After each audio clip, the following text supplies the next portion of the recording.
All right. Chapter 50. Leonie refused to collapse.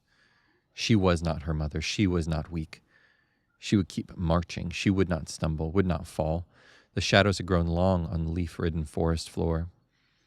Leonie watched those shadows, trying to take her mind off her aching knees. She wiped snot from her nose and ignored her knuckles, which had cracked from the cold. They followed the path left by Oli, footprints, broken sticks, trampled leaves, and Yelme's corpses. She shivered relentlessly, her undershirt sticking to her skin and amplifying the bitter wind. The wood had become merely a wood. That much seemed clear. If it still had its power, then they likely would have been dead hours before. Nothing at all bothered them or paid them any heed. In fact, Leonie had the sense that she and Tal were only one small part of a greater exodus. Animals skittered about, moving west like water flowing downhill. Or maybe they were refugees or escaped prisoners.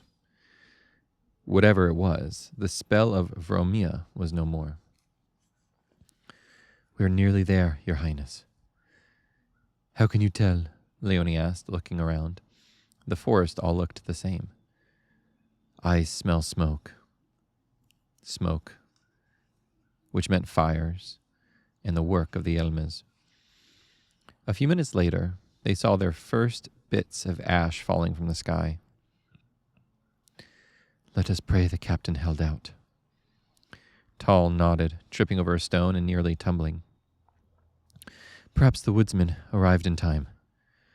Leonie doubted it. She and Tal had not been traveling quickly, but the signs of Ollie's passing were not old either. If her people had survived, if Thibault and Amandine still lived, it would mean they had done it on their own. And that would have meant a miracle. "They did it," Tal said, awestruck. "They're alive." "Let us pray that is true," Leonie said as she stepped out of the tree line.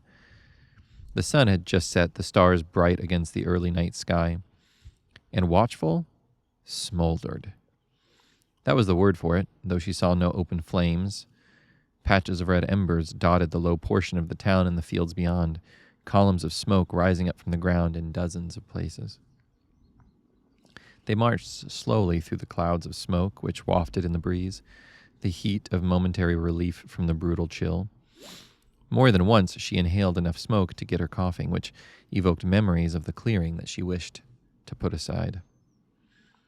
There must have been watchers posted, for Leonie and Tal were still over 100 yards away from the main road when Thibault and a half-dozen others marched towards them. Their orange surcoats ravaged to the point of being unrecognizable, their faces so darkened with soot the whites of their eyes stood out in the night. "My lady, I cannot say enough how glad I am to see you." Thibault fell to one knee and bowed his head. Every soldier with him followed suit, leaving only Lady Amandine and a pair of Leonie's maids standing at a curtsy behind them.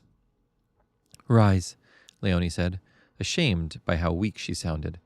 The edges of her vision darkened, but she bit the inside of her cheek and kept standing. She became vaguely aware of that Tal's cloak did little to cover her undershirt.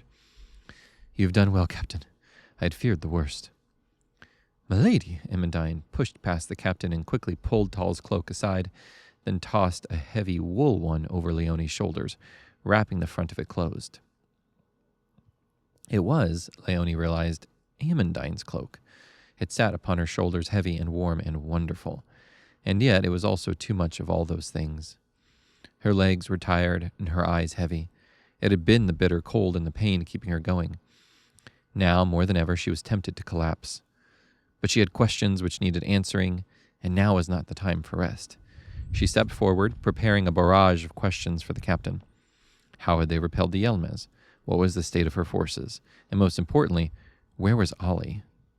She could not let the woodsman escape. She needed him near. "My lady?" Was that Tal or Amandine? Leonie could not tell. The voice was fading away. "Your Highness, are you—" "Catch her!"